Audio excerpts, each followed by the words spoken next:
In the small village of Dunford, where every secret was carefully hidden, one tiny mistake would change everything. Margaret Carter's inn, once a place of love and loyalty, now sought its fractured peace. But when a long-held friendship uncovered its hidden truths, fear gripped the hearts of all. Could their once unbreakable bond truly shatter so easily?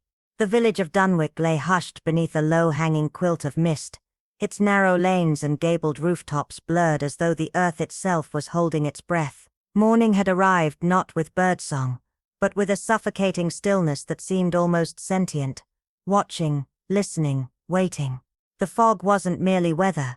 It was a presence, draping the village in an eerie silence that pressed against windows and curled around chimneys like a warning. Beneath this unnerving calm, Evelyn Harrow moved like a phantom through the damp, winding streets, her dark coat blending into the gloom, her footsteps muffled by moss-slicked stones, and the brittle crunch of early autumn leaves decaying into the soil. She was known here, though few could claim to know her. People nodded politely when she passed, some even smiled, but no one lingered.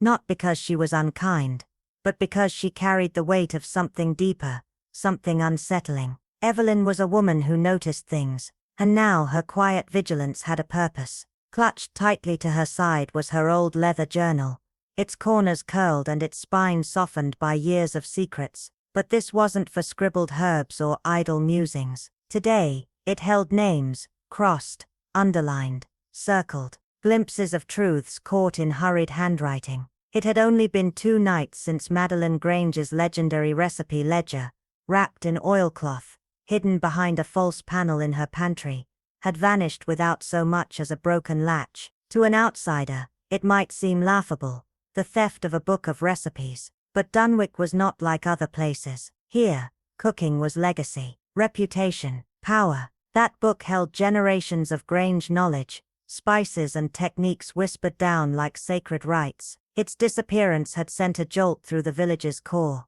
Now the bakery's laughter was thinner, the greengrocer's chatter strained. No one said it aloud, but everyone knew this was no ordinary theft. It was a challenge, an unraveling. Evelyn's first stop was the ivy-draped cottage of Elsie Wren, a woman whose warmth and buttered smiles had long masked a fierce ambition. Her rhubarb preserves were award-winning, and her envy of Madeline, though never vocalized, had seeped into every competition entry and compliment that landed with a sharp edge. Elsie answered the door with flour still dusting her sleeves, and the scent of cinnamon thick in the air. Her smile came quickly, but her eyes betrayed her. "I heard about Madeline's misfortune," she said, with a carefully measured tone, brushing at invisible crumbs. "Terrible, really." Evelyn returned the pleasantry, her voice soft, but her mind already passing through the lie. When asked where she'd been the night the ledger disappeared, Elsie's response was quick,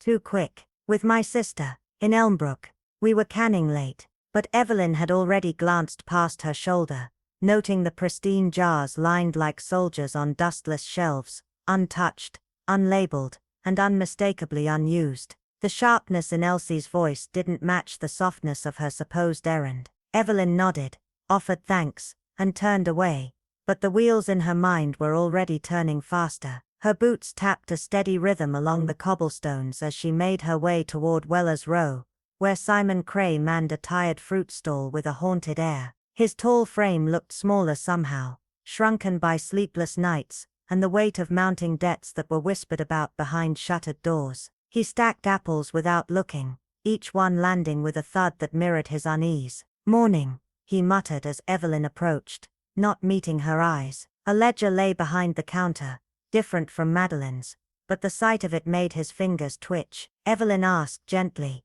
if he'd been nearby the night of the theft. "At the inn," he said, "until closing. Then home." His jaw tightened on the final word, a muscle twitching just below his ear. Evelyn didn't respond. She didn't need to. His discomfort was answer enough. She opened her journal with a deliberate pause and jotted a note.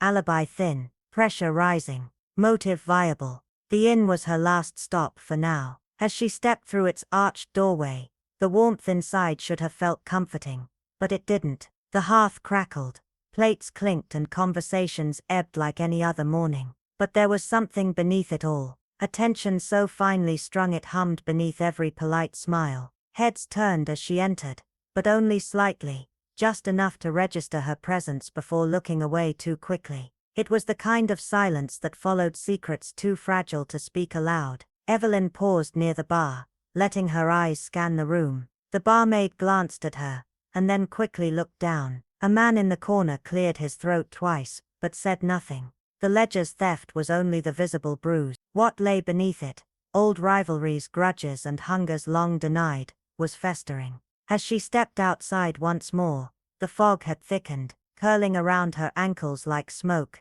as though the village itself were trying to hide from what it had become. Her journal felt heavier now, not with its physical weight, but with the accumulation of truths half exposed. Dunwick's quaint charm had always rested in its order, its simplicity, its illusion of peace. But Evelyn had begun to see the fractures. The smiles were too tight, the stories too rehearsed. She could feel it, the shift, the awakening of something darker, and she knew this theft was only the beginning. Somewhere beneath the gingerbread facades and sweet preserves, a rot had taken hold. Evelyn would find it. She had to, because some secrets didn't stay buried. Some secrets, when disturbed, pulled everything else into the light. Dunford's charm had begun to unravel, revealing a quiet tension that hung like fog in the air, thickening with each passing day. The village, once a peaceful haven, had transformed into a breeding ground for whispered suspicions and rising curiosity.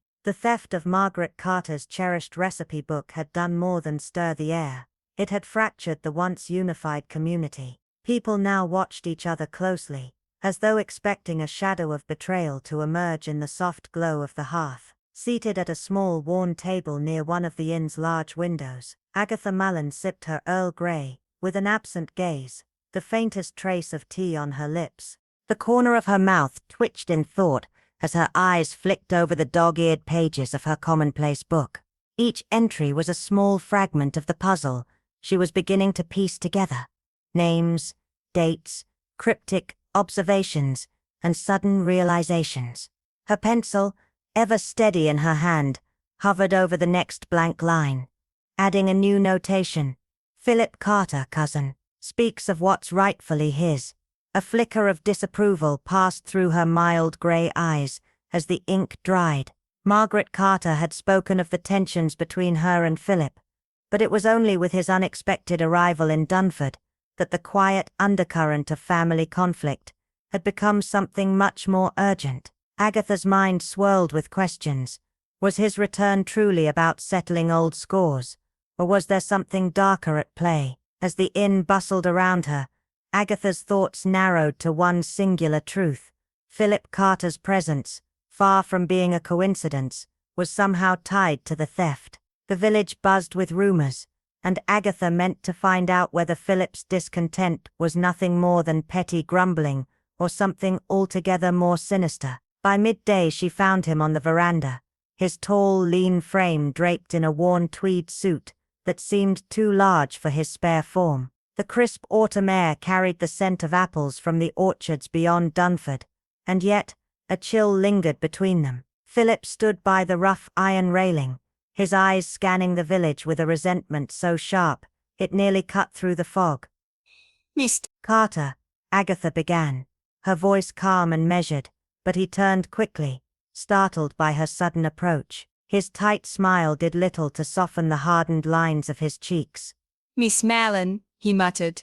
I suppose you've already heard the rumors. They're all whispering about me, aren't they? His words, edged with barely contained defiance, hung between them like a challenge. I've come to claim what's mine, as people delight in repeating, he added, bitterness coating his voice. Agatha met his gaze, her expression unruffled, and with a soft nod, she replied, Gossip travels quickly in places like Dunford, but I'd much rather hear the truth from you. He hesitated, the faintest flicker of emotion crossing his face before he gave a short, dry laugh. Margaret and I haven't been on the best terms for years, he admitted, voice tinged with something else, something darker. There's an inheritance at stake, my father's estate, and I suspect Margaret's success at the bake-off only strengthens her position. She's got the best solicitors, hasn't she? Agatha made a subtle note in her book. inheritance dispute, financial motive. You must admit, she said gently, that your sudden arrival raises questions, especially in light of the theft. Philip's jaw tightened. A flash of anger flickered in his eyes. If you're asking whether I took her recipe book, the answer is no, he snapped, voice colder now. I've no interest in stealing recipes, no matter how much they might be worth. Agatha gave him a slow nod, acknowledging the emotion simmering beneath his words. Do you have any idea who might want to sabotage Margaret? She asked, her tone soft yet pressing. For a moment Philip looked away, his jaw working as though weighing something heavy. Maybe one of her rivals at the bake-off, he said, though his voice lacked conviction. Or someone else who stands to gain if she loses. He stopped himself abruptly, as if afraid of revealing too much. Agatha didn't push him further, but the weight of his silence spoke volumes. With a slight inclination of her head,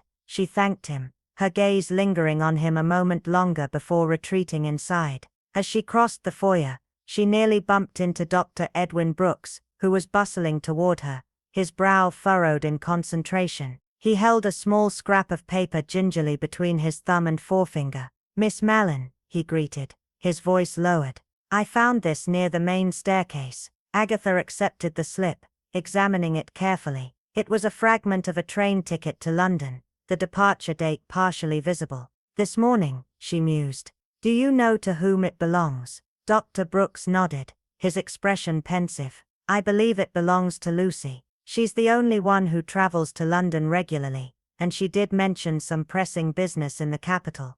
But, he trailed off, his voice quiet with concern. If she's missing a ticket, I can't help wondering when she intended to leave, or if she already has. Agatha ran her finger along the edge of the torn paper, her mind already racing. I see, she said, a quiet tension building in her chest. She flipped open her commonplace book to a fresh page. Train ticket. Lucy. Contradiction in her timeline. The room seemed to still around her as she processed this new piece of the puzzle. The sun cast long shadows through the windows, accentuating the silence that had fallen over them. Agatha raised her gaze to Dr. Brooks. It would be best to ask Lucy directly, she said, her voice even but tinged with quiet suspicion. The doctor seemed to sense the undercurrent of doubt in her words, though he said nothing. Agatha's thoughts were already moving ahead, swiftly and decisively. As she made her way to find Lucy Spencer, she overheard a pair of villagers murmuring near a potted fern, exchanging whispers about Philip Carter's return, Hathaway's supposed jealousy, and Geoffrey Poole's mounting debts. Their voices were full of anxiety, as if the very air they breathed had turned heavy with secrets. Agatha didn't stop to listen, but the words clung to her like the chill of the fog outside. Everyone in Dunford was hiding something, and Agatha, keen-eyed and calculating, was determined to uncover every last one of those secrets, no matter where they led. The air in the village had grown heavy with whispered secrets, each murmur growing bolder, each glance more laden with suspicion. Agatha's mind, sharp as ever, knew the storm was brewing in the quiet corners of Dunford, where mystery festered beneath the surface of mundane lives. Seated by the fire in the inn, her fingers deftly turned the worn pages of her commonplace book, each note and scribble a thread of a tale that was yet to be fully spun. A new line appeared in her tidy handwriting: Carter, inheritance, rivalry. Her mind wandered back to her last conversation with Philip Carter. His demeanor, although outwardly calm, had been tight with unspoken tension, the underlying bitterness palpable in his every word.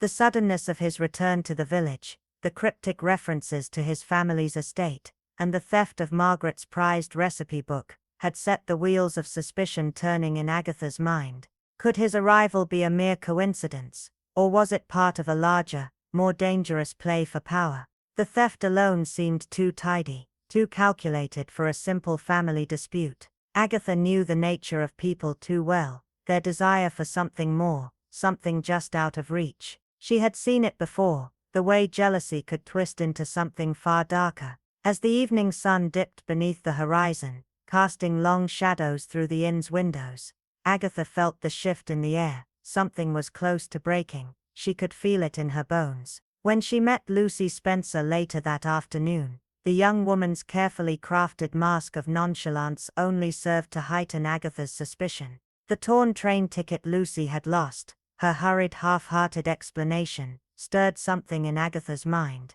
Was it truly an innocent mistake, or was Lucy hiding something? Her reluctance to discuss her travel plans further, the way her gaze darted nervously, only fueled the questions that now seemed to surround her like an invisible fog. Agatha's instincts, honed through years of quiet observation, told her that Lucy was caught in a web, one she was struggling to escape from.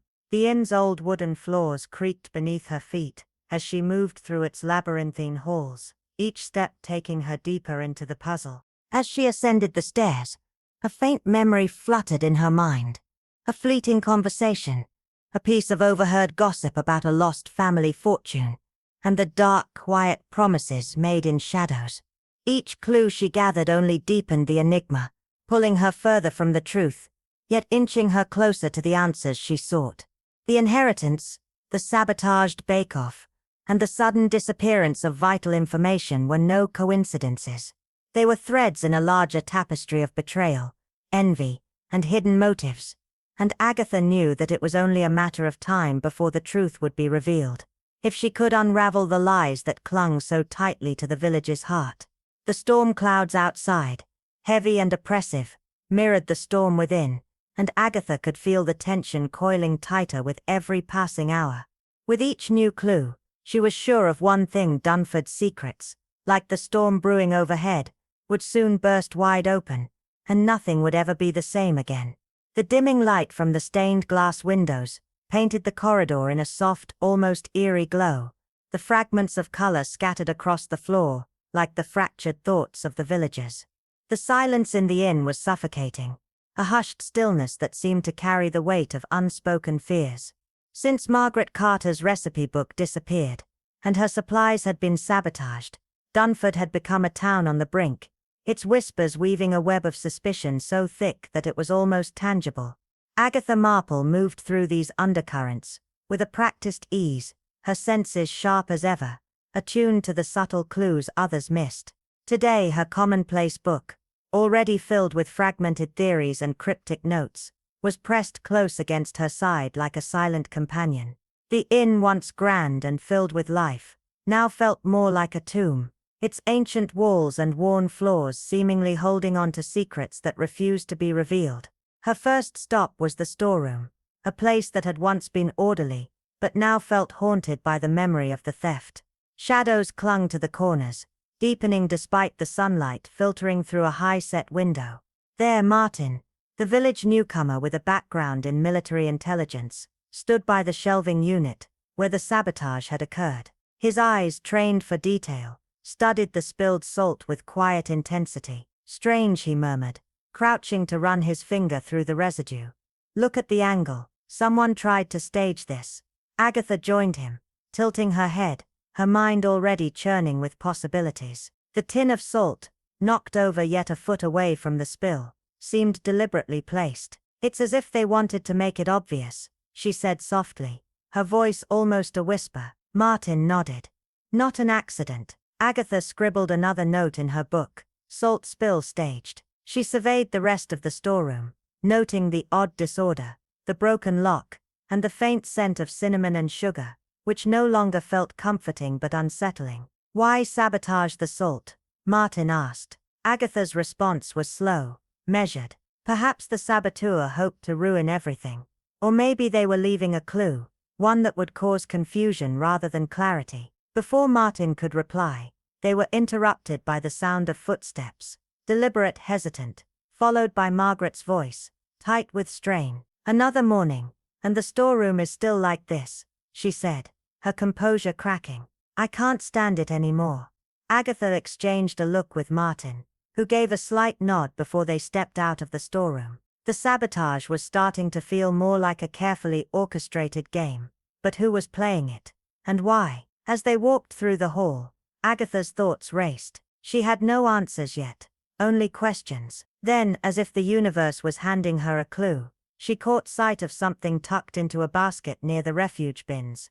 A crumpled letter, half buried in tea leaves and paper scraps. Gently, she lifted it, reading the faded lines. If father's estate falls through, I'll have nothing to cover the debt. The bake-off proceeds, more critical than ever. We must settle this. The letter, though unsigned, was unmistakable in its implications. Family debts, inheritance disputes, and the looming bake-off prize, all tied together by a thread of desperation. Agatha recognized Margaret's handwriting on the envelope flap, the address torn away, but the message was clear.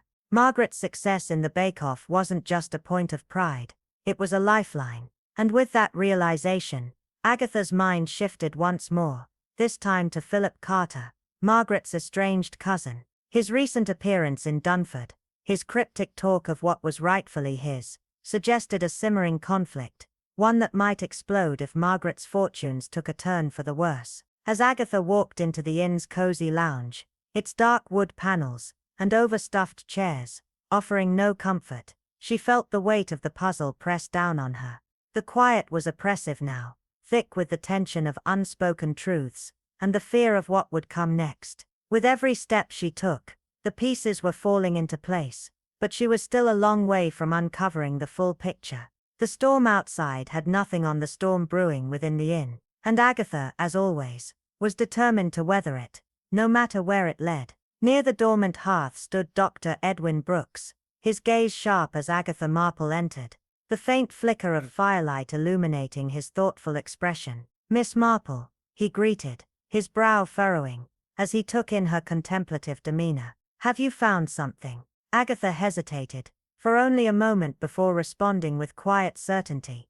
"A letter," she said, drawing it partially from her commonplace book before tucking it away again, careful not to reveal too much. "It speaks of dire financial straits, possibly linked to the bake-off prize, or some inheritance. I believe it may point to deeper troubles Margaret has been hiding." Dr. Brooks exhaled a soft sigh, his eyes narrowing. "You'd be amazed at how quickly debts accumulate in these small villages, especially with property disputes at play," he murmured. Agatha's sharp grey eyes glimmered with unspoken knowledge. Margaret may appear warm and stoic, but beneath that facade, she might be desperate enough to cling to anything that secures her financial standing. Desperate enough to stage her own sabotage, perhaps? Dr. Brooks questioned, then shook his head. "No, that seems far out of character for her." Agatha gave a small shrug, her face unreadable, her voice soft yet firm. "People often do surprising things under duress, Doctor.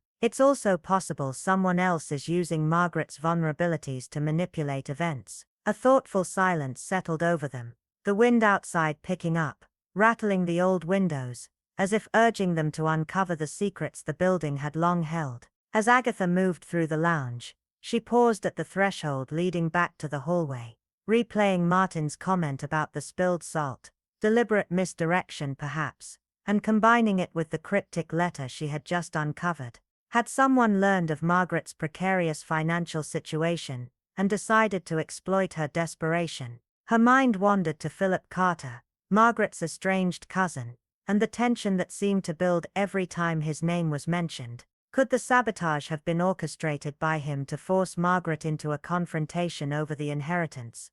Or perhaps it had been staged against him, to frame him as an outsider trying to threaten her. Each possibility seemed more plausible than the last, and her thoughts swirled like a storm in her mind. A sudden movement in the hallway caught her attention, and Lucy Spencer hurried past, her travel scarf fluttering behind her in a whirlwind of vibrant fabric. Lucy cast a brief, knowing look in Agatha's direction before disappearing around the corner. Agatha made a mental note. Lucy, with her cryptic foreign intrigues and half-concealed confessions, was certainly someone to watch. By late afternoon, the drizzle had intensified, its steady tapping on the leaded windows, creating an eerie atmosphere, sealing the day in a cloak of dampness and chill. Agatha, seated at a secluded table, opened her commonplace book to a fresh page, the small flames in the hearth casting flickering shadows that made the scribbled notes seem alive with mystery. Spilled salt, staged sabotage, secret letter, inheritance, and bake-off prize, hidden debts, family dispute with Philip. The words seemed to tangle together, each clue feeding into the next like a puzzle, whose pieces were falling into place. Yet none of them fully revealed the truth.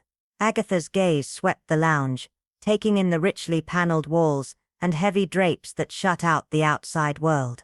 Despite its surface elegance, the Old Lantern Inn now felt like a pressure cooker, its occupants simmering on the edge of revelation.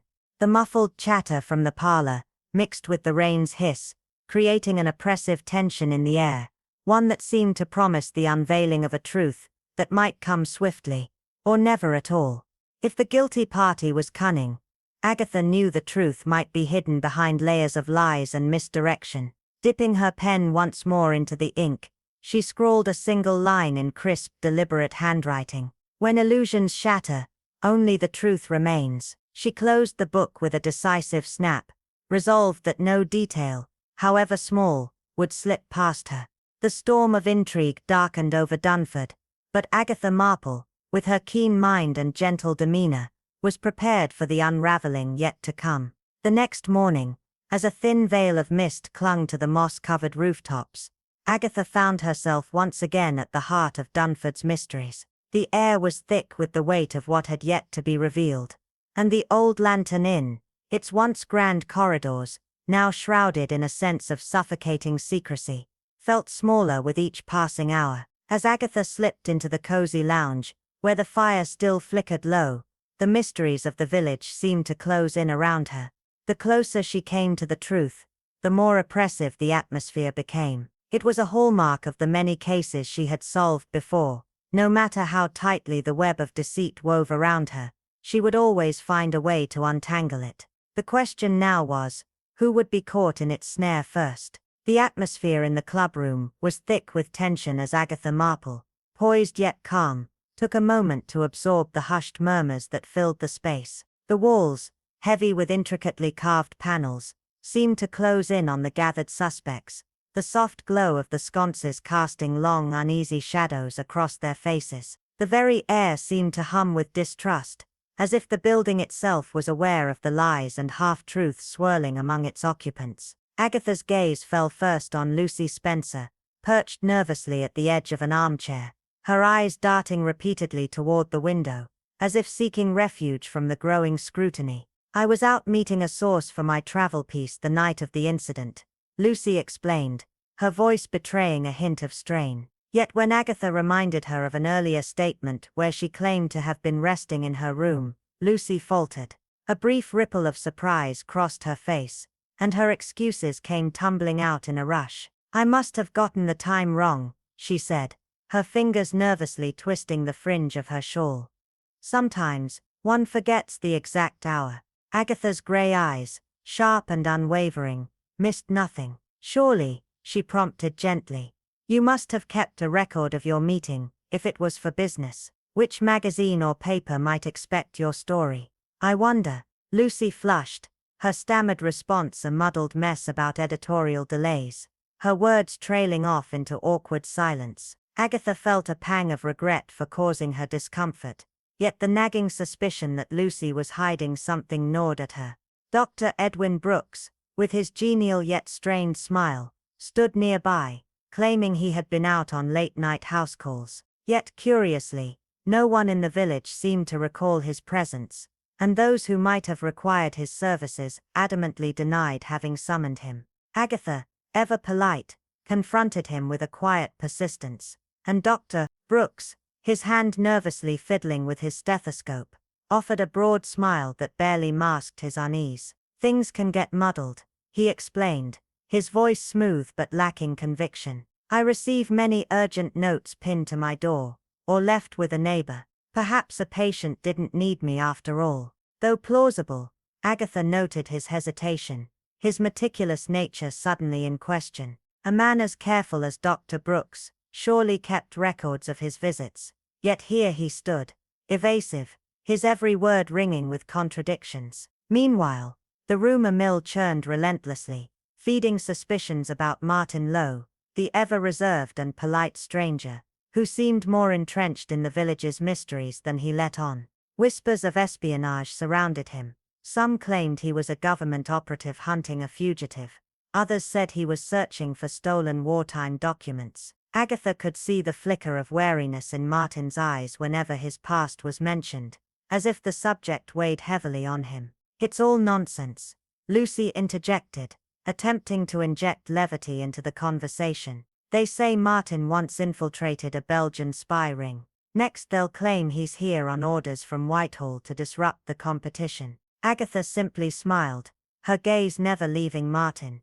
Though Lucy's attempt at humor might have lightened the moment, Agatha's thoughts spun, wondering why Martin, of all places, had chosen to linger in Dunford, a backwater village hardly in need of espionage skills. Unless, of course, there was a deeper connection between the bake-off funds and some covert operation. As the afternoon wore on, the lounge of the Old Lantern seemed even more stifling, the thick damask curtains blocking what little daylight struggled to break through the thickening clouds. Agatha surveyed the tense faces of Lucy, Dr. Brooks, and Martin, each offering guarded smiles that barely concealed the strain beneath. No one in Dunford, it seemed, was free from suspicion, nor were they untouched by secrets. The village, once quaint and peaceful, now seemed to pulse with a dark, unspoken energy, a web of contradictions tightening with every passing moment. Agatha, ever patient, withdrew to a quiet corner, where she resumed updating her commonplace book.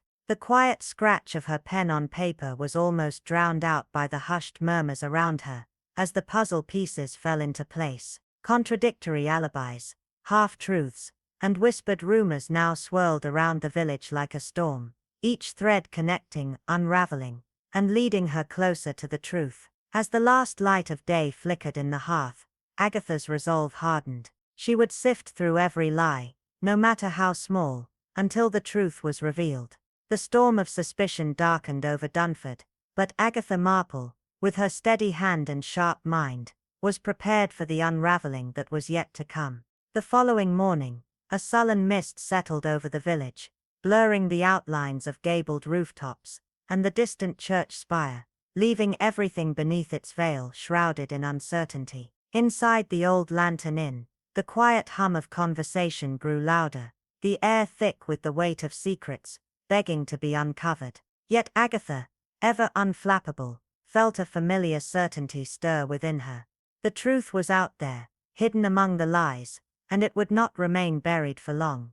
In the dimly lit corner of the inn's parlor, Agatha Marple sat with her commonplace book open, her silver hair and gentle presence belying the sharpness of her mind. The room hummed with quiet tension, the atmosphere thick with whispered voices that paused when she entered, and the subtle creak of doors left ajar.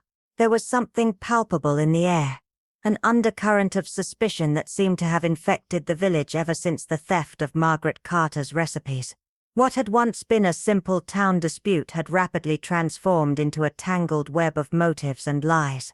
At first the culprit had seemed obvious, perhaps a jealous rival or a bitter neighbor. But with each passing day and each new piece of evidence, a darker, more insidious thought began to take hold. The theft wasn't the work of one person, but of many, each with their own reasons to see Margaret fail. Agatha's mind raced through the possibilities. Financial ruin from debt-ridden merchants, family members facing the prospect of losing everything to inheritance disputes, envious bakers desperate to win the coveted bake-off title, and even traveling pastry chefs who might have seen the competition as a stepping stone to greater things. But the true weight of the mystery was in the cryptic note found repeatedly in unlikely places. "I'll make sure you don't win." A small scrap of paper, tucked beneath a teapot at the inn. Another slipped into the pocket of a borrowed apron. Each discovery only deepened the mystery. Was someone intentionally planting these notes to create panic? Or were they meant to frame an innocent party? The tension in the room reached a new pitch when Dr. Edwin Brooks appeared, brow furrowed, holding yet another note. "It's the same scroll, Miss Marple," he remarked, his usual genial demeanor now tinged with worry. Agatha took the note from him, reading the words aloud, her voice soft yet carrying the weight of realization. "This is becoming a pattern," she murmured, her gaze never leaving the paper. "Someone wants us to see these messages. Or worse, they want us to suspect someone else of planting them." Dr. Brooks sighed, rubbing his temples in frustration. But who stands to gain from all this suspicion? If not the true saboteur, then who? Agatha's eyes narrowed as she considered his words. The cunning mind, Dr. Brooks might be sowing chaos, hoping we'll chase phantoms and ignore the real culprit. The tension was palpable, and Agatha's thoughts shifted to Lucy Spencer, who had been hovering nearby, her eyes wide with concern as she overheard their conversation. She had quickly slipped away when Agatha turned her head, leaving no hint as to why she had been eavesdropping. But Agatha had seen her, seen the flicker of guilt in her eyes before she disappeared. Not far behind Lucy, Martin Lowe lingered near the lobby's grand double doors, his eyes scanning the room with an almost predatory focus. Whispers had circulated that Martin wasn't just here for the recipe theft.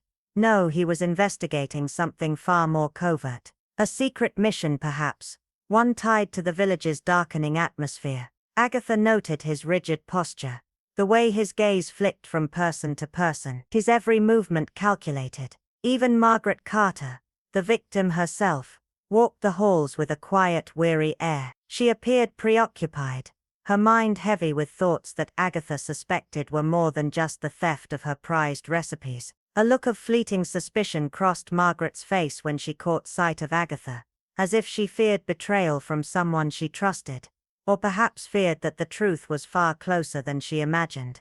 As the morning wore on, Agatha retreated to a quiet alcove in the inn's reading room, where the smell of old tomes and dust hung in the air. There, she laid out what she knew: several bakers who resented Margaret's dominance in the bake-off, financial motives tied to lost prize money, a potential inheritance dispute involving Margaret's estranged cousin, Philip Carter, and the disturbing repetition of the cryptic threat that seemed to follow them wherever they went. Tapping her pencil thoughtfully on the open page of her commonplace book, Agatha allowed herself a quiet murmur of reflection. The more suspects there are, the more plausible each one seems, she mused, her sharp mind connecting the dots with eerie precision. But one must never forget, when there are so many lies, the truth often hides in plain sight. Her thoughts swirled, the weight of the mystery pressing in around her as she resolved to uncover the true mastermind behind the web of deception. The shadows in Dunford were deepening, and Agatha Marple was the only one who could bring the light. Agatha Marple was lost in thought, her mind weaving through the threads of suspicion and motive, when a faint voice murmured her name. Turning slowly, she saw Lucy Spencer standing in the doorway of the reading room, her fingers nervously tapping the doorframe. "I didn't mean to intrude, Miss Marple," Lucy began, her voice tentative, "but I can't shake the feeling that something's wrong. These notes, it's as if they're pushing us to chase our own tails, pulling us deeper into a labyrinth of confusion." Agatha motioned for her to come closer, her gaze soft but piercing. "Come in, Lucy. You seem troubled." Lucy hesitated before stepping forward, her eyes darting nervously around the room, the old bookshelves and dust motes swirling in the dim light. "I am troubled," she confessed, her voice lowering to a near whisper. "I'm worried that someone is using these notes to deflect suspicion, to make us turn on each other. It feels like a game, but with dangerous stakes." Her gaze flickered to Agatha's commonplace book, a mix of fear and curiosity flickering in her eyes. "Have you found anything? Anyone who can confirm where I was the night of the theft?" Before Agatha could answer, the sound of footsteps echoed from the hallway. Lucy stiffened, her expression shifting from apprehensive to panicked. "I must go," she said abruptly, her words rushed, and before Agatha could inquire further, Lucy was gone, vanishing as silently as she had arrived. Agatha sat still for a moment, her pencil tapping lightly against the page as she jotted down her thoughts. Lucy's fear was palpable, a woman caught between explaining her own contradictions and hiding a secret that could unravel everything. Outside, the sky darkened as thick clouds rolled in, casting a heavy shadow over the inn. The storm of motives brewing within its walls felt like a mirror to the stormy weather. Inside, guests were gathering for lunch, yet an unspoken tension clung to every conversation. Whenever Agatha passed by, the buzz of voices would halt, only to resume in whispers the moment she was out of earshot. Returning to the grand hall, she caught sight of Dr. Brooks, Lucy, Martin and Margaret, all standing under the oppressive weight of the chandelier. The air around them was thick with secrets, each of them hiding something, personal stakes, fears and motives tangled like a web, all ensnared by the mysterious notes that had appeared once again. Agatha paused, her calm gaze sweeping over the group. A faint, knowing smile tugged at her lips. So many suspects, she mused quietly to herself. So many reasons to sabotage. But the truth, she allowed the sentence to trail off, her eyes narrowing in quiet resolution. The truth seldom stays hidden for long. Patience, a sharp eye, and the ability to see through the fog of deception, those are the keys. With a final deliberate glance, she moved silently away, her thoughts already turning to her next line of inquiry. The inn seemed to hum with a quiet expectancy, as if holding its breath for what was to come. Outside, the first raindrops began to fall, tapping against the leaded windows like the anxious heartbeats of those within. In the gloom of Dunford's waning afternoon, Agatha's thoughts were clear. Behind every smile, behind every glance, lay another secret, and she was determined to uncover them all. As dusk settled over the village, the rustling of autumn leaves echoed through the narrow lanes, and the shadows lengthened over the ancient walls of the inn. Inside, Margaret stood by the fireplace, her fingers nervously clutching the carved wood of the mantel. The flickering flames cast a warm glow on her face, but the lines of worry etched on her features were unmistakable. She turned to Agatha, her voice barely more than a whisper. "It's true, Miss Marple. I've been pretending everything's fine, but the truth is, the situation is worse than I've let on. If I fail at the bake-off, I could lose everything. The inn, the family's legacy, it'll all be gone." For the first time, Agatha saw a vulnerability in Margaret, a crack in the otherwise composed exterior. Agatha, seated in a nearby armchair, regarded her with quiet understanding. "Margaret, if your recipes have earned you victory before, I'm sure we'll find a way to recover them, even if it means uncovering a criminal in the process." She reached for her commonplace book, making a few quick notes. Before Margaret could respond, the door to the lounge swung open, and Lucy Spencer entered, her vibrant scarf swirling around her as she stepped inside. The sound of her clinking bracelets was almost jarring against the heavy silence that had settled in the room. Lucy paused when she saw Margaret, her posture stiffening as she took in the anxiety written across her face. An awkward stillness hung between them, two women whose once easy camaraderie now seemed strained, as if some invisible barrier had been erected between them. Lucy broke the silence with a brittle laugh, but it held no warmth. "I've been in the kitchen testing that new spice blend for the bake-off," she said, her voice tinged with forced lightness, "though I'm sure it's not quite what I expected." The words hung in the air, and Agatha couldn't help but notice the flicker of unease in Lucy's eyes, the way her shoulders seemed to carry the weight of unspoken things. As the conversation faltered, Agatha felt the unmistakable pull of something larger, an intricate puzzle, its pieces scattered in plain sight. The truth was close, and soon, all the secrets would unravel. Agatha Marple's presence was like a breath of stillness in the otherwise charged atmosphere of the inn. The quiet tension in the room was palpable, her calm composure belying the sharpness of her mind. As the evening wore on, a subtle unease crept over the gathering, with Margaret and Lucy barely acknowledging each other, their once friendly rapport now replaced by a cautious distance. Margaret's jaw tightened with the unspoken weight of her financial struggles, and Lucy, ever the enigma, seemed torn between concern and something far darker, perhaps a guilt she wasn't yet ready to confront. Agatha could feel the crackling energy between the two, the unspoken words hanging heavy in the air, and knew that beneath their seemingly trivial exchanges lay the heart of the mystery. Her thoughts were interrupted when Dr. Edwin Brooks and Martin Lowe were heard murmuring in hushed tones by the bar. Agatha, always the observant one, silently drifted closer, listening to their conversation. The words were clipped, almost casual, but there was an undeniable undercurrent of something more: regrets that hadn't been aired in years, secrets buried under layers of civility. "We've all done things we regret.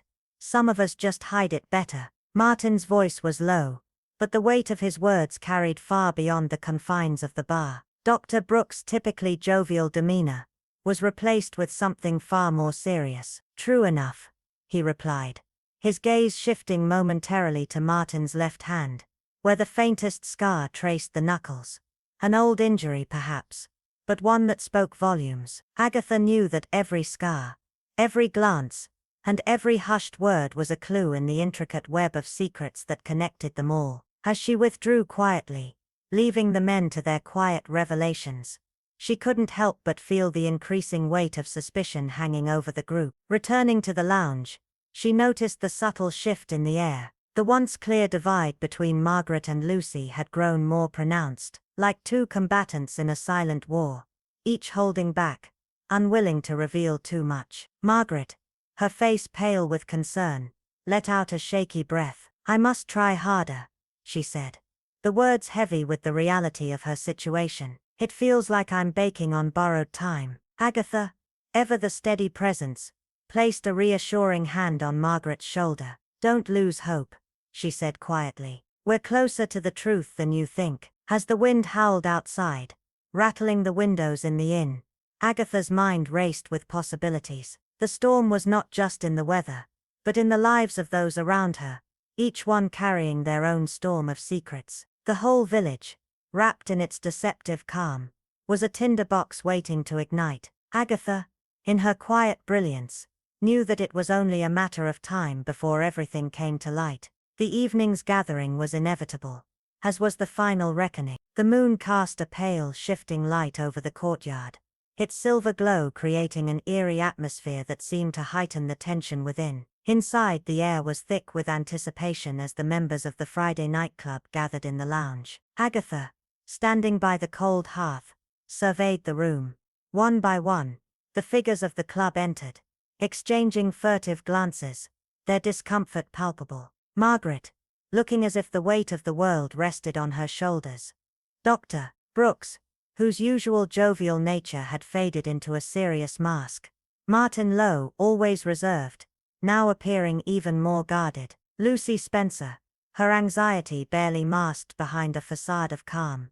And Philip Carter, Margaret's estranged cousin, clearly out of place in his ill-fitting suit. As they settled into their seats, Agatha cleared her throat, the soft sound slicing through the silence. Despite the calmness of her demeanor, there was an undeniable authority in her voice as she addressed the group. "My apologies for summoning you all at this late hour," she began, her words measured, but with an edge that commanded attention. "But it is clear we have allowed too much uncertainty to fester. New evidence, and a clearer understanding of the situation have brought us to a crucial point. It's time to face the truth." Her words hung in the air like a promise. The truth was coming, and with it, the storm of revelations that would unmask the secrets each of them was so desperately trying to hide. In that moment, Agatha knew that the final threads of the mystery were about to unravel. Agatha's voice, calm yet unwavering, broke the tense silence, her sharp eyes scanning the group before her. "I've observed carefully," she began, each word deliberate, "and it compels me to speak." The faces turned toward her, expectant but wary, the weight of their unspoken truths hanging in the air. From the beginning, many had pointed fingers at Philip Carter, Margaret's cousin, believing his financial desperation provided the most compelling motive. After all, he had openly confessed his need for funds, even his belief that the inheritance he sought was rightfully his. Yet, as Agatha took a measured pause, she noticed Philip's quick flush of frustration and embarrassment, and a subtle shift in his posture. Yes, he was desperate, Agatha continued, her gaze unwavering. But upon closer inspection, it seems his arrival at the inn was simply poor timing. He sought help, not sabotage. Philip, his face pale from the sudden attention, exhaled, a mix of relief and frustration in his breath. "I came to Margaret for the money she might soon have," he muttered, his voice tight. "I was desperate, but I wasn't fool enough to destroy her chance at the bake-off. If she lost, I'd gain nothing." Agatha nodded, acknowledging the honesty in his words, before turning her piercing gaze to the others, weighing their motives with equal scrutiny. And yet Dr. Brooks, Martin Lowe, and even Anne Hathaway. Each had their reasons to suspect others. Each had potential motives for sabotage. But none had a direct, irrefutable cause. She paused, her sharp mind already calculating the next move. Dr. Brooks, despite his jovial exterior, had his own shadows. Martin, with his military past, seemed an unlikely candidate. Yet the whispers about his secrets hung heavy in the air. But nothing pointed to them with certainty.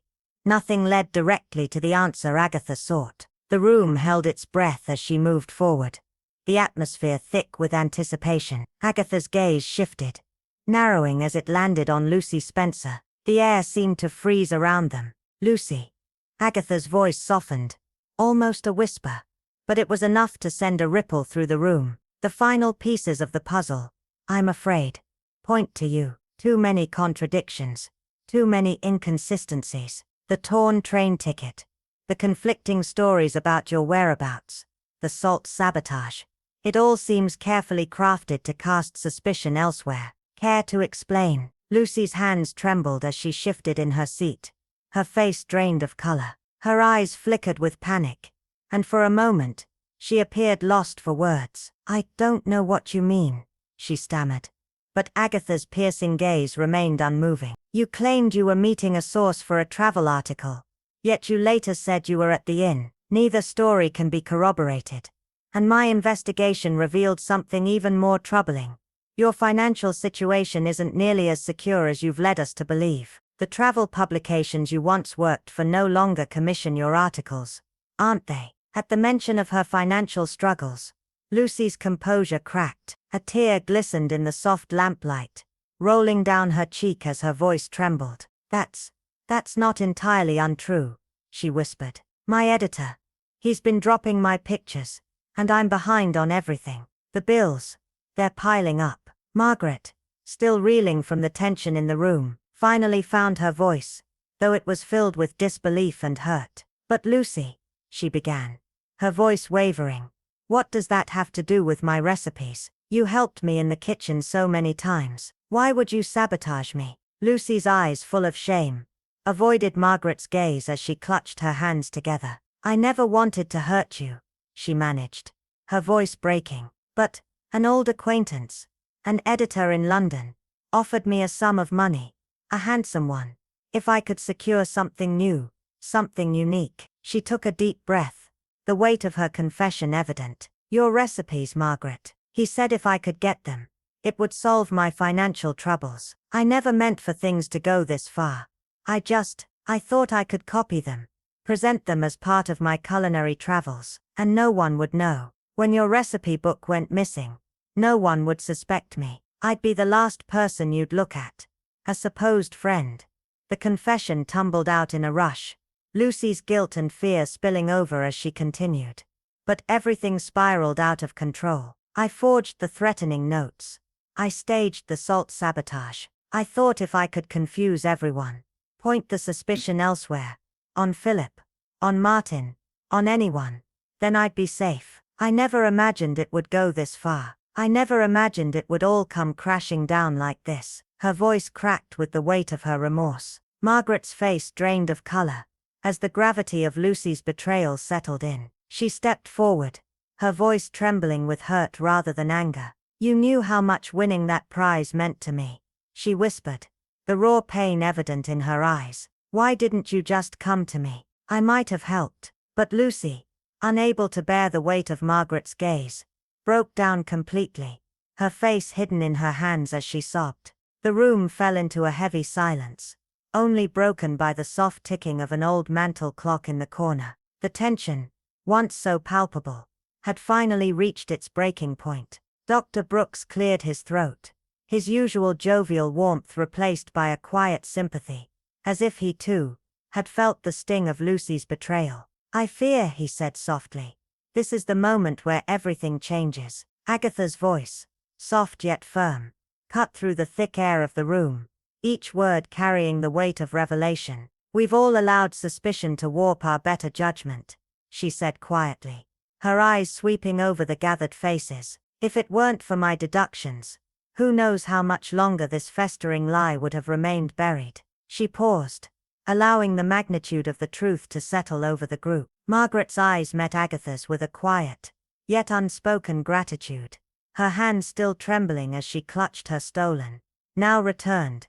recipe book. Agatha dipped her head in acknowledgement, but said nothing, her focus already shifting as Martin Lowe rose from his chair, his stiff posture betraying a trace of relief beneath the tension. "Then the recipe book?" he asked, his voice steady yet tinged with worry. "Is it still intact?" Lucy, her face pale and tear-streaked, reached down and carefully retrieved a worn leather-bound notebook from the satchel at her feet. The edges were frayed, evidence of the hurried use it had endured over the past days. "I never intended to destroy it," she whispered, between sobs. "I had already copied the contents. I'm so sorry." A heavy silence enveloped the room as Margaret slowly reclaimed the book, her fingers brushing over its worn cover. "I appreciate its return," she said, her voice husky with a mixture of relief and sorrow. "But Lucy, I don't know how we can move forward from this. You've broken more than just trust." The room held its breath, the weight of the betrayal hanging like a thick fog. Agatha gave them a moment to absorb the enormity of what had just unfolded, the carved wood of the inn's walls seeming to sigh with relief as if recognizing the necessity of the truth being revealed. Yet Agatha was never one for prolonged silence. She stepped forward, her demeanor as calm as ever, yet resolute. "We've come to the end of one puzzle," she said, her voice low but firm.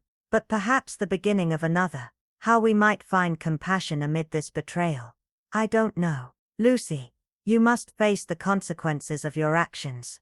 But perhaps there's still some path to redemption." Lucy, her face blotchy from crying, nodded slowly, her body shaking with the weight of her actions. Margaret's shoulders trembled beside her, a mixture of sorrow and disbelief warring within her.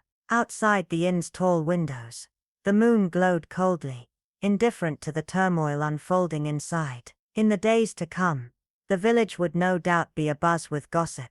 Lucy's fall from grace would be the talk of every gathering, and speculation on how Margaret might recover in time for the bake-off would swirl like the winter winds. But on this night, as the members of the Friday night club quietly left the room, there was a deeper feeling that lingered, one of quiet gratitude. It was a gratitude that owed itself to Agatha Marple's unyielding faith in the power of truth. Even if forgiveness was out of reach, understanding at least had been achieved.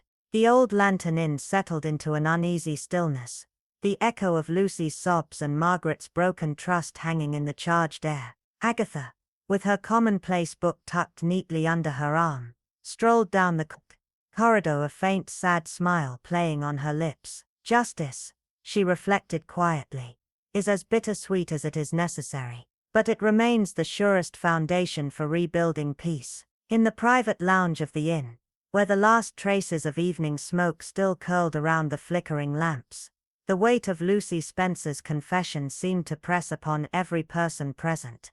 The ornate walls, once proud of their aristocratic history, now stood muted, as if mourning the loss of innocence.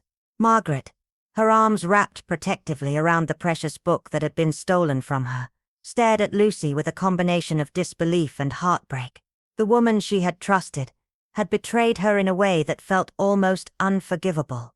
Lucy, eyes red and swollen, clutched a handkerchief in her trembling hands, her voice barely a whisper.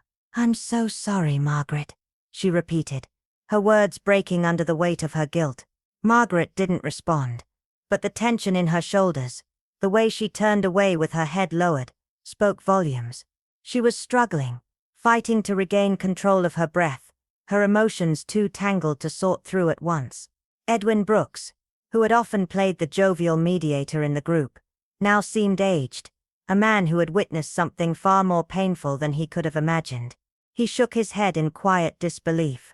"Lucy," he said softly, his voice thick with sorrow, "you were the last person I would have suspected of such a betrayal." His words, though gentle, carried the weight of an irreparable shift. Martin Lowe, arms folded and eyes narrowed, observed Lucy with a keen, almost detached vigilance. "I suspected something might be afoot," he remarked, his voice calm, but with an underlying tension. "But I never imagined it would be you." The room was heavy with a silence that seemed to stretch on endlessly, each member lost in their own reflections. The betrayal had been deep, and while the truth had come to light, the path to healing was far from clear. A hushed silence gripped the room as Martin Lowe, his voice laced with barely contained disappointment, broke the stillness. "But never did I think it would hinge on your desperation," he said, his gaze sharpening on Lucy, his words a mixture of disbelief and regret. The underlying pity in his tone, a whisper of sympathy hidden beneath his calm exterior, was the only crack in his usually steady demeanor. The truth of Lucy's confession, the elaborate scheme to sell Margaret's treasured recipes and frame others with forged notes, had shattered the facade of camaraderie that had once united the Friday night club. In that moment, Lucy's once innocent banter, her lively personality that had always felt like a genuine spark, now seemed like a mask, a veneer hiding the anguished desperation she had tried so hard to keep buried. Margaret, gathering what little dignity she had left, found her voice again, though it trembled with sorrow. "All this time," she whispered, her words heavy with disbelief. "You could have come to me. You could have come to any of us. There's no shame in needing help." Her voice caught, and her eyes welled with tears. "But sabotage, planting false clues. How could you do such a thing?" Lucy, her hands shaking uncontrollably, tried to steady herself, her voice cracking under the weight of her guilt. "I was certain you'd never understand," she stammered, her chest heaving with each sob. "I was drowning in debt. My commissions were gone. I had nothing left. And I thought if you lost the bake-off, if the recipes were stolen, no one would ever suspect me. The money would save me. But in my fear, I betrayed you. I betrayed all of you." The room seemed to close in around them, as Lucy's confession echoed, the weight of her desperation pressing down like a suffocating force. In the corner of the lounge, Agatha Marple observed it all with quiet compassion, the steady calm of her presence, an anchor amid the storm of emotions. She had guided them to this painful truth, knowing all too well that even the best of intentions could twist into destructive actions. Dr. Edwin Brooks, ever the voice of reason, exhaled a heavy sigh, rubbing the bridge of his nose. "Desperation does unfortunate things to people," he acknowledged, his tone somber, but not absolving. "But it doesn't make it right." Martin's gaze shifted to Margaret, his expression unreadable. "Where do we go from here?" he asked softly, the weight of his question pressing on both Lucy and Margaret equally. Margaret, still holding the recipe book close to her chest, as though seeking some comfort from its familiar pages, looked down at it, her fingers trembling. "Lucy must face the consequences," she said, her voice thick but steady. "But I can't bring myself to hate you. Not yet." She paused, a flicker of the kindness she once felt for Lucy shining through. "That doesn't mean I can forgive you. Not yet." Lucy closed her eyes, pressing the handkerchief to her mouth, as if to stifle the sobs threatening to overwhelm her. She nodded silently, understanding the depth of the breach between them. Trust, once shattered, was not easily rebuilt, if it could ever be restored.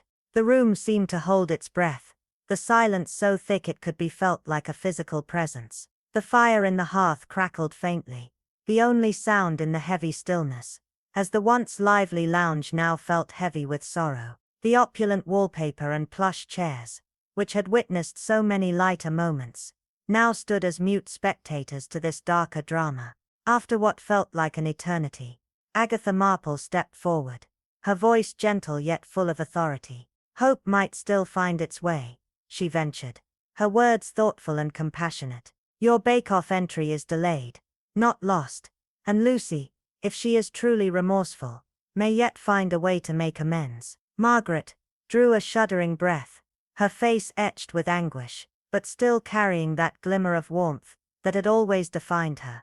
"I suppose," she began, her voice faltering with the weight of the moment. "Time. We all need time." Lucy's shoulders quaked as she let out a muffled sob, her heart breaking under the weight of her actions. The others, Dr. Brooks, torn between professional distance and personal sorrow, and Martin, quietly battling his own feelings of betrayal, watched her in stunned silence. No one had expected such a wound to come from within their own circle, and so the old Lantern Inn settled into a tentative quiet, as if even its ancient timbers recognized the gravity of the night's revelations. Outside, the autumn wind rattled the windows, a reminder of colder nights to come. Inside, the shock waves of Lucy's confession still lingered, casting an uncertain shadow over the future of the Friday night club. Agatha, ever the steady observer, allowed her gaze to drift over the stricken faces of her companions. She saw pain, yes, but there was also something more: compassion, a flicker of humanity, in the midst of the darkness. Whether that flicker would grow into forgiveness, or fade into resentment, only time would tell. But in that moment, Agatha offered a silent prayer, that despite the devastation, the truth could still serve as a gateway to something better, something more honest. As the pale morning sun began to stretch its rays through the windows, the chill of the night still lingering in the air, the villagers outside had already begun their day, gathering fresh rolls at the bakery, exchanging casual greetings on the green. But inside, the repercussions of Lucy's betrayal would echo for a long time to come. The air in the private lounge of the inn felt thick with unspoken tension, lingering like the last traces of night refusing to let go of the dawn. Lucy Spencer sat hunched on an old velvet settee, her sobs racking her fragile frame, as she buried her tear-streaked face in her hands. The quiet was oppressive, broken only by the occasional heart-wrenching sob that escaped her lips, each one like a knife twisting in the silence. Agatha Marple stood nearby, her gaze calm yet full of empathy, knowing all too well the havoc that guilt could wreak on a person's composure. Lucy's carefully constructed mask had crumbled completely, and now, there was nothing left but the raw, unfiltered remorse beneath it. "I'm sorry," Lucy whispered through her tears, her voice barely audible, but laden with sorrow. "I never meant to ruin Margaret. I thought if I could borrow the recipes for a while, sell them, then return them without anyone knowing. But once the investigation started, I panicked." Her voice trailed off, choked by guilt.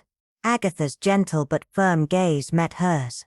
"Fear often leads us down dark paths," she said softly, the weight of her words sinking into the room. "But fear alone cannot erase the consequences of your actions." The door creaked slightly as Margaret Carter entered, standing by the fireplace, holding a cup of tea like a fragile shield. Her usual calm composure seemed shaken, etched now with a mixture of anger, heartbreak, and something else, something more vulnerable. She glanced between Lucy and Agatha, uncertainty flickering in her eyes, before speaking in a tone that was both pained and resolute. "I can't even begin to comprehend how this happened," Margaret began, setting her teacup down with a soft clink. "To think that you of all people would do this to me, to us." Her voice faltered, and Lucy's breath caught in her throat, fresh tears springing to her eyes. "But I appreciate your honesty," Margaret added quietly, her words cutting through the stillness.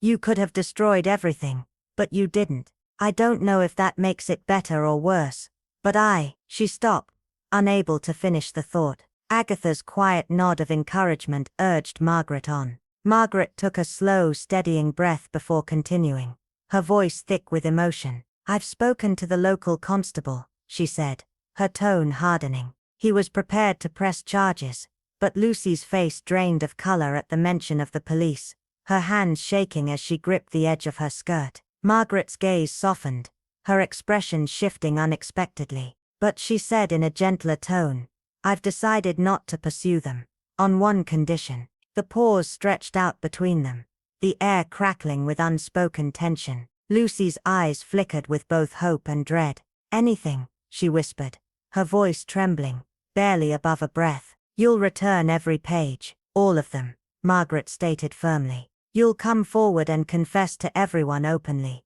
without hiding behind rumors or whispers. And most importantly, you'll prove to me that your remorse is real. Lies brought us here, Lucy. Honesty is the only way forward." Lucy's hands clasped tighter, and she nodded fervently, her tears flowing freely now, a mix of shame and a desperate longing for redemption. "I will, I promise," she vowed, her voice barely more than a whisper, as if speaking too loudly might shatter the fragile promise she was making. The weight of the moment hung heavily between them, and for a long moment only the crackling of the fire dared to break the silence. Agatha observed them both, the struggle between remorse and hope visible in Lucy's trembling posture, while Margaret's face, though still marked by sorrow, bore the faintest flicker of something softer, perhaps even an ember of forgiveness. After a long pause, Margaret spoke again, her voice quieter, almost tentative. "I've always wanted to write a cookbook," she admitted, almost shyly. "To compile my recipes, the ones that have always been so dear to me, but life always seemed to get in the way. Perhaps," she hesitated,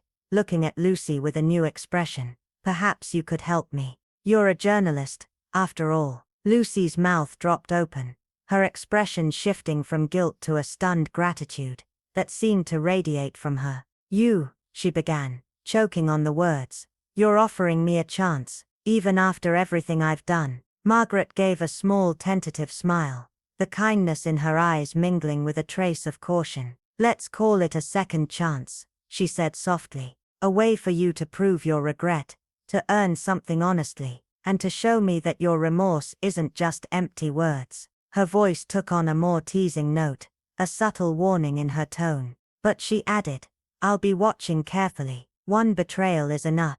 Lucy's face softened, the tears now flowing in relief, their rawness giving way to a gentler emotion. "I don't deserve this," she whispered, her voice thick with gratitude, "but I'll accept it, gratefully." As the weight of Margaret's offer settled in, the room felt a little warmer, a little lighter, as if the possibility of redemption had started to seep back into the cracks of their shattered trust.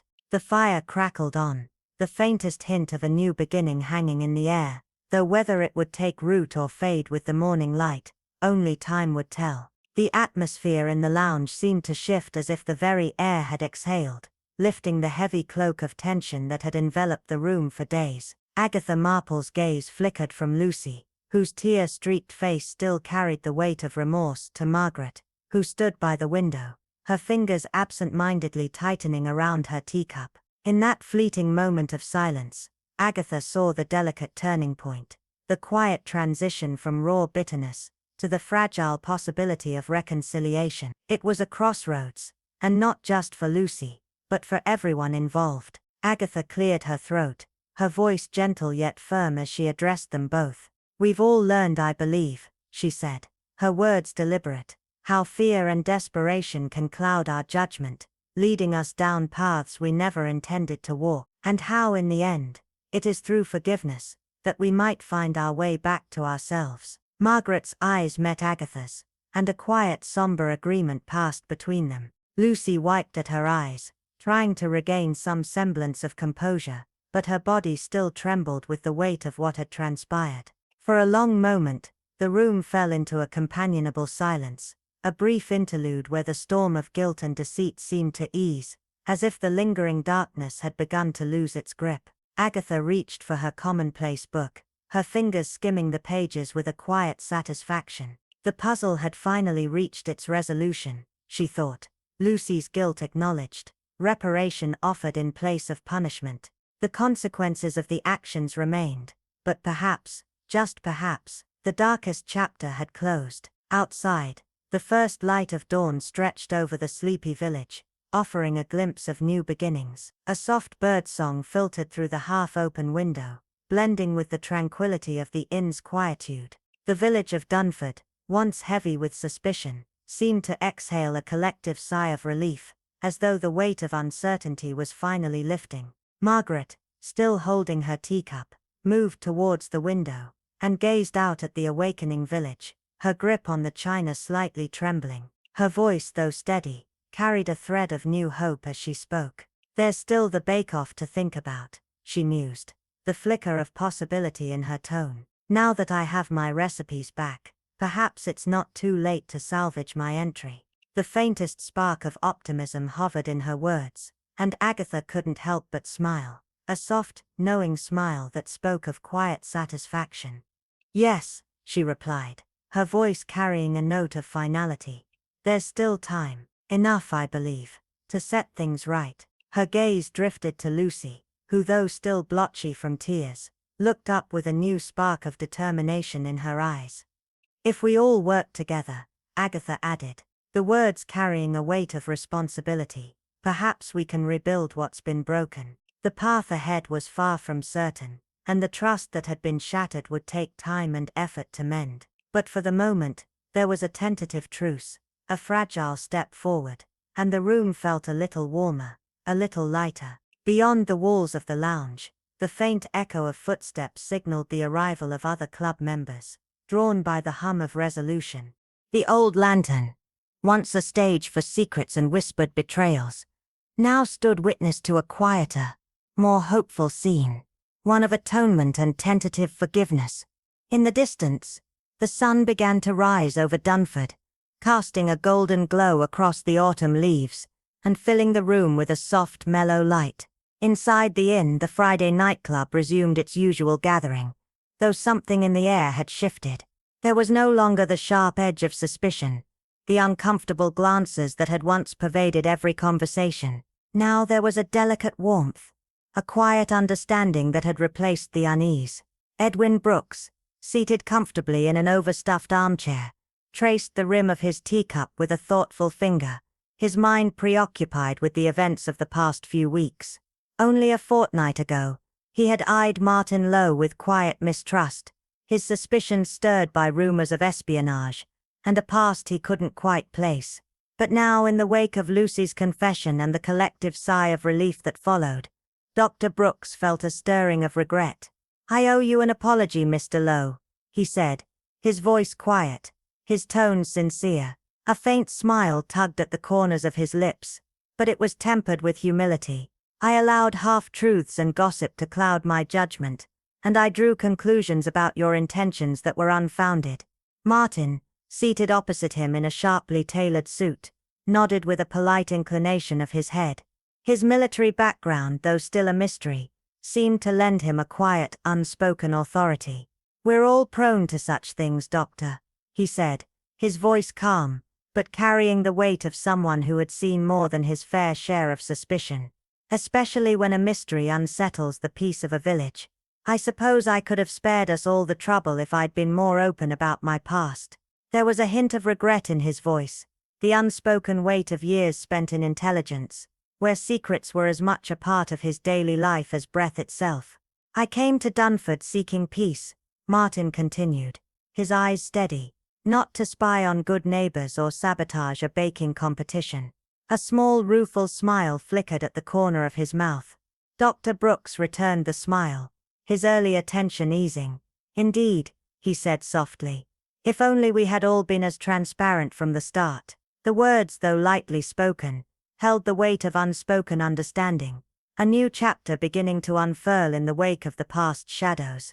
As the conversation flowed around her, Morel settled into her usual seat, nestled in the corner by the fire, her serene gaze touching each member of the Friday nightclub in turn. She lifted her teacup, the warm, fragrant Earl Grey offering comfort, her expression one of quiet contentment. The weeks that had passed had shown her time and again how the masks people wore often hid their truest selves: fear, pride, and an unyielding drive to survive. She had seen it firsthand in the wake of Lucy Spencer's betrayal. The mind, Morel mused, had a troubling tendency to spin elaborate stories in the absence of truth, distorting motives, intentions, and the very essence of character. Yet, in her experience, it was empathy, not suspicion, that often unraveled the knotted tension between people. She leaned forward slightly, her voice gentle but unwavering, as she spoke to the group. "If we could peer into one another's hearts more readily," she said softly, "we might avoid so many misunderstandings.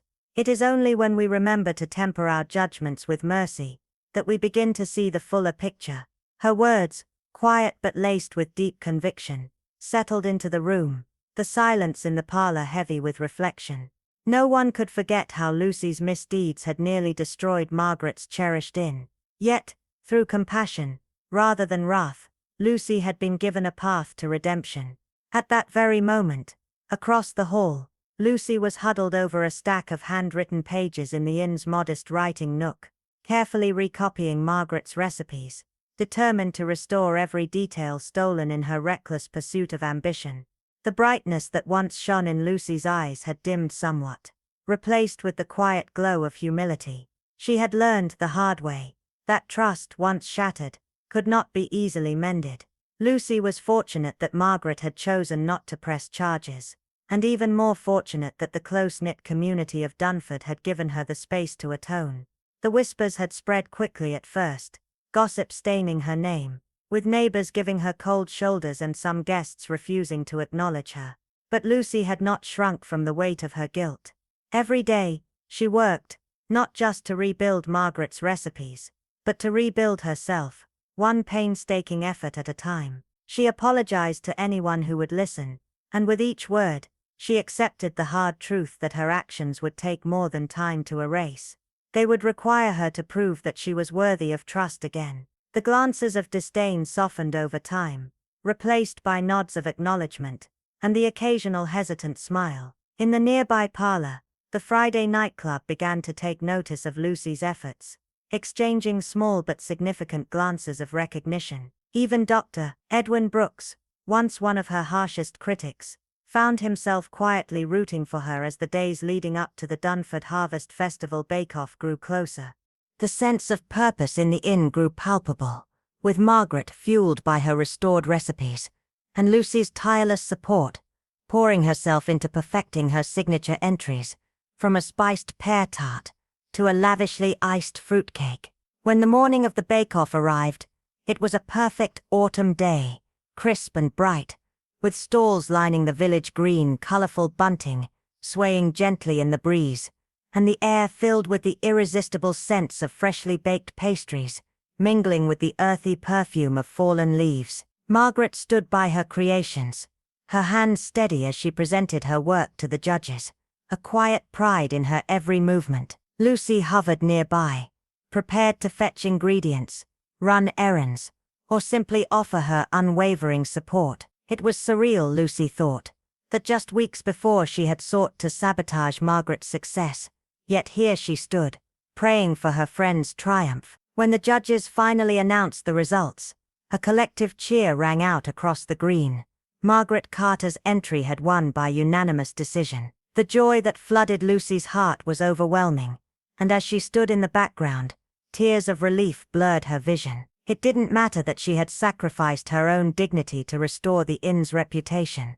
Margaret's victory was a victory for them both. The community, once divided by betrayal and suspicion, now stood united in a moment of collective triumph, the sense of justice restored and wrapped in the soft embrace of mercy. As the sun bathed the village in a golden glow, the Friday nightclub, once fractured by doubt and resentment, had become a symbol of the healing power of compassion and the quiet strength that could be found in redemption. And in that moment, beneath the gentle rays of the harvest sun, there was a shared understanding that despite the shadows of the past, there would always be room for a new beginning. As the fading light of the late afternoon stretched across the sky, the village slowly came alive with the soft bustle of its returning inhabitants. The warm glow of lanterns in the dining room of the Old Lantern Inn illuminated the quiet celebration inside. Margaret stood beside a sideboard, placing her gleaming trophy next to a platter of freshly baked scones,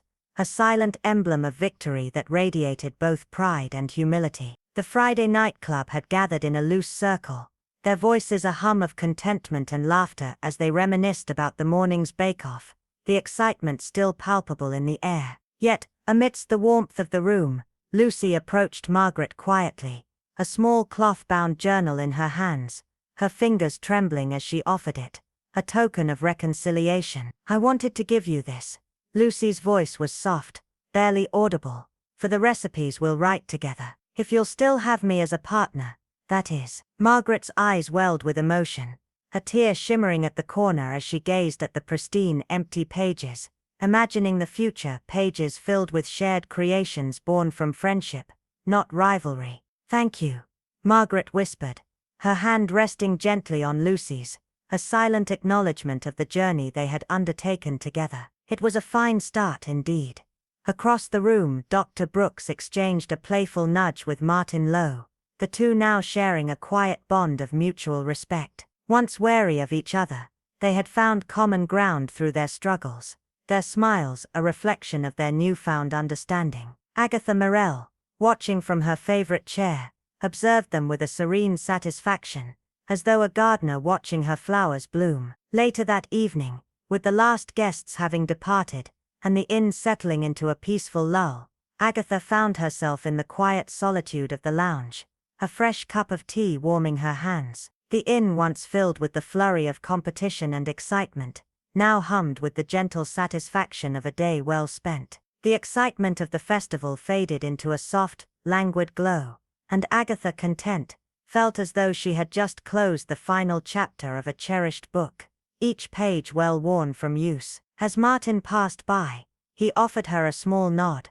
a teasing grin playing on his lips. "Mission accomplished, Miss Marple," he teased gently. Agatha's smile was subtle, a quiet recognition of the truth in his words. "There will always be more puzzles, my dear Mr. Lowe," she replied, her tone light, but there was wisdom in it. "But for now one might enjoy a little peace." Martin raised his cup in a mock salute and moved on, savoring his tea as Agatha reflected on the lessons of the day. Greed, jealousy and fear had been the driving forces behind Lucy's desperate betrayal, but through empathy, understanding, and forbearance, the village had found a gentler resolution. It was not a perfect world, Agatha mused, nor would it ever be, but the simple act of mercy had transformed what could have been a tragedy into something unexpectedly sweet. As the last traces of twilight faded beyond the rafters of the old inn, Agatha allowed herself a quiet moment of reflection. Justice, when tempered by compassion, could indeed lead to far more satisfying endings than retribution ever could. With that thought nestled in her heart, she placed her teacup on the saucer, ready to face whatever tomorrow might bring, whether peaceful or otherwise, knowing that in the quiet of mercy, there was always a chance for a new beginning.